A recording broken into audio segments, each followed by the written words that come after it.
स्वागत है आपका गाइडेंस विद राज जायसवाल में। देखिए 21 मई 2026 को जो यूपी ट्रिपल एससी लेखपाल का पेपर हुआ ना, उसने करीब 3 लाख छात्रों की नींद उड़ा दी है। हर तरफ बस एक ही बात चल रही है, कट ऑफ 80 के पार जाएगी। और सच बताऊं, आप लोग भारी तनाव में हैं, लेकिन आज हम इन हवाई दावों को बिल्कुल दरकिनार करने वाले हैं और एकदम सटीक और रियलिस्टिक डेटा पर बात करेंगे।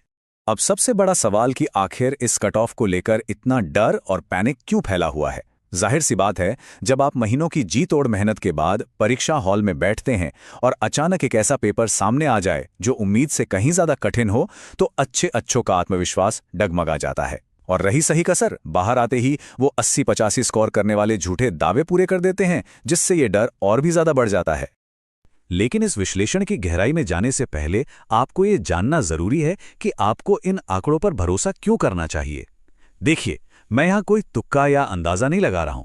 ये ओपी लेखपाल में रैंक 1, पीटी में 99.99 परसेंटाइल और ग्राम पंचायत अधिकारी जैसी परीक्षाओं के मेरे अपने प्रामाणिक अनुभव से निकला हुआ एक एकदम सटीक मूल्यांकन है। चलिए सीधे सीधे गणित की बात करते हैं।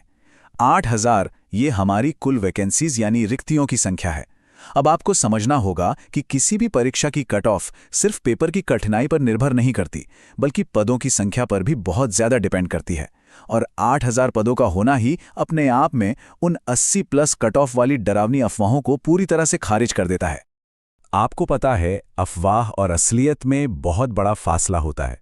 जो लोग आज बाहर आकर 75 या 95 स्कोर करने का ढिंडोरा पीट रहे ना, गहराई से एनालिसिस करने पर असलियत कुछ और ही निकलती है। सच्चाई ये है कि अच्छे मेधावी छात्रों का औसत स्कोर 50 से 55 के बीच ही सिमट कर रह गया है।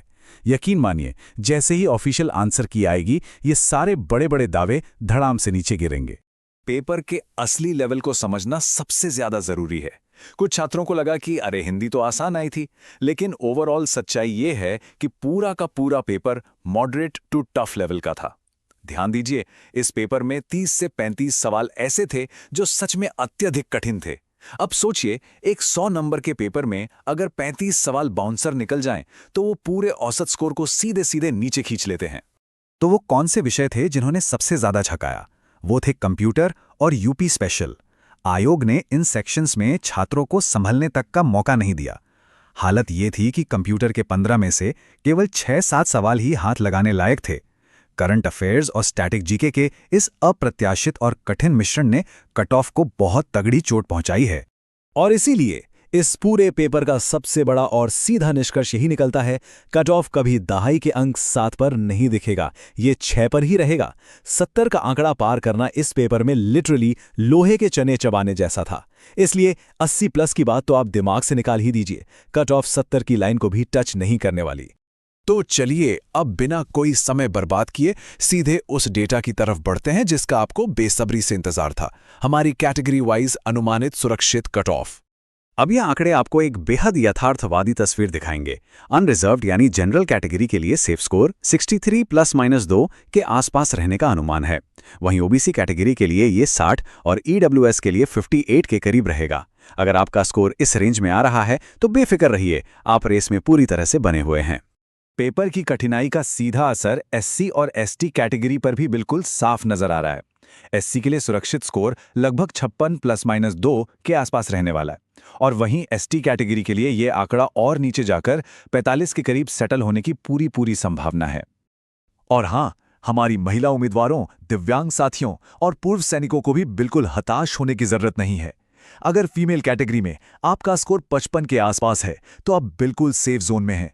वहीं हमारे दिव्यांग साथियों के लिए 42 अंक और एक्स सर्विसमैन या स्वतंत्रता सेनानी आश्रितों के लिए 50 अंक का स्कोर एक बेहद मजबूत और सुरक्षित स्थिति है। इस पूरी बात का सबसे महत्वपूर्ण हिस्सा यही है कि प्लीज घबराएं नहीं, आपकी मेहनत कभी बेकार नहीं जाएगी। असली कंपटीशन इंटरनेट के कमेंट सेक्शन में नहीं चल रहा है। अगर आपने ईमानदारी से मेहनत की है ना और इस टफ पेपर में अपना बेस्ट दिया है, तो एकदम रिलैक्स रहिए। परीक्षा काफी पारदर्शी रही है और मेहनत करने वालों का फाइनल सिलेक्शन होना बिल्कुल तय है। तो अब अंत में एक सवाल मैं आपके लिए छोड़कर जा रहा हूं। क्या आप इंटरनेट की इन बेबुनियाद अफवाहों से डरकर पैनिक करना चुनेंगे या डेटा और इस ग्राउंडेड एनालिसिस की सच्चाई पर विश्वास करेंगे? चुनाव पूरी तरह आपका है। अपनी मेहनत पर भरोसा रखिए और ऑफिशियल परिणामों का पूरे कॉन्फिडेंस के साथ इंतजार कीजिए। इस विश्लेषण से जुड़ने के लिए आपका बहुत बहुत धन्यवाद।